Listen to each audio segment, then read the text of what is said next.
So I'm back in Philly after a fantastic trip to Switzerland for 4 days. A great trip of auctions, dinners, and meeting friends and clients from all over the world. Now we had prepared a pre-auction show with predictions, but unfortunately we had to cancel filming, so you'll just have to take my word for it. I expected the auctions to be spotty and was very curious to see how the market would handle 1,000 pieces hitting the market at one time.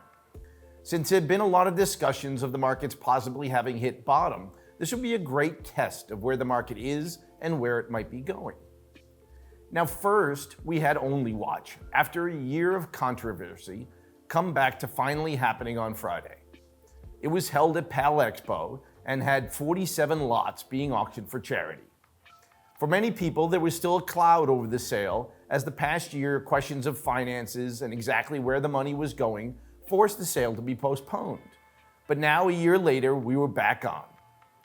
The problems with Only Watch didn't stop on Friday, as Christie's, who hosted the events, delayed the start because their site was not working online and bidding was not possible online. Now, after a brief delay, they decided to move forward with just in-person, email, and phone bidding. Now, all of us, including myself, was certainly concerned that this would dramatically affect the sale, but they pushed on.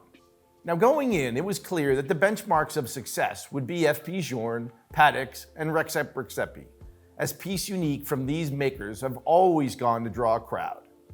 We saw the early pieces all sell, but not at the crazy levels we typically see at Only Watch. The Moser Pandemonium brought some excitement before settling in around 400,000. And then alphabetically, we hit FP Journe and the Chronometro Furtif in tantalum case and bracelet, with an estimate of 200,000 to 400,000. Now, after a normal start to the auction, someone up front burst in at $1 million, and the room exploded with applause. But we were far from done. With multiple bidders on the phones, it finally settled in at $2.2 million USD. By any account, a tremendous result. The next big piece up was the Patek Philippe 6310A, a steel Grande Petite Sonnerie, and quickly we knew this was be a big one.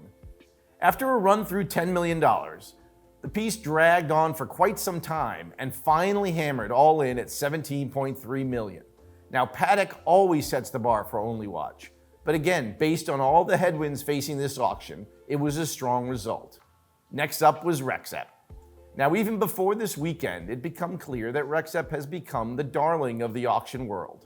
And again, the expectation for this anti-magnetic that it could go big, but the results even surprised the most optimistic among us, including Rexhep himself, who I'm told was hoping for $1 million, and it closed at $2.3 million, outperforming his mentor FP Journe.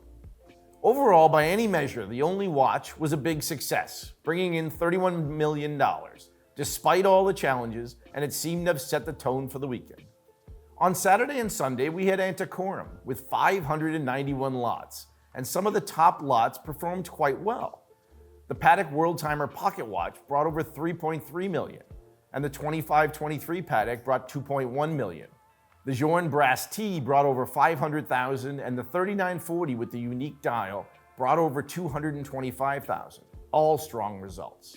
Now, next up on Saturday was Philips Session 1, and the piece that interested me early was the Longa 101026. Now, this was a steel Longa 1 with a blue dial, a previously unknown combination, but apparently a dial change had been done at the factory, and it far outperformed my expectations, bringing in over $360,000 USD.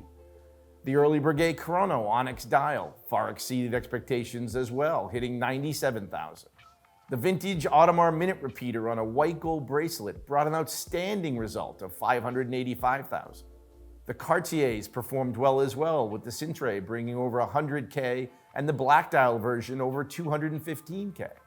Now, I've noticed a big jump in Patek 5004 prices over the past few years, and the 5004R black dial brought in $586,000, the platinum silver over $330,000. We've seen continued strength in early Cartier models, with anything from London and anything in cool shapes setting new records. The Platinum Crash brought $330,000. Finally, we had another Rexhep Rexhepi, the Chronometro Contemporain, with an estimate of $300,000 to $600,000, brought over $1.25 million. At the same time, the Philippe de Four Simplicity had brought 440,000. Now in the past, this piece had brought over 800,000. It appears that Rexhep has replaced Philippe de Four as becoming the darling of the independents. So overall, what did we learn? First of all, the market is solid. Early works from many makers, Frank Mueller, AP, Breguet, are all setting new record levels. Commodity watches are not performing great at auction, and honestly, there's no reason for these pieces to be at auction. It's just not an efficient format for these pieces. Cartier is hot. Vintage and neo-vintage continue to set records. I expect this trend will continue and spread to more models, not just the crash. FP Journe is still very strong. We tracked every lot and were unable to buy even one as the markets have definitely bounced back.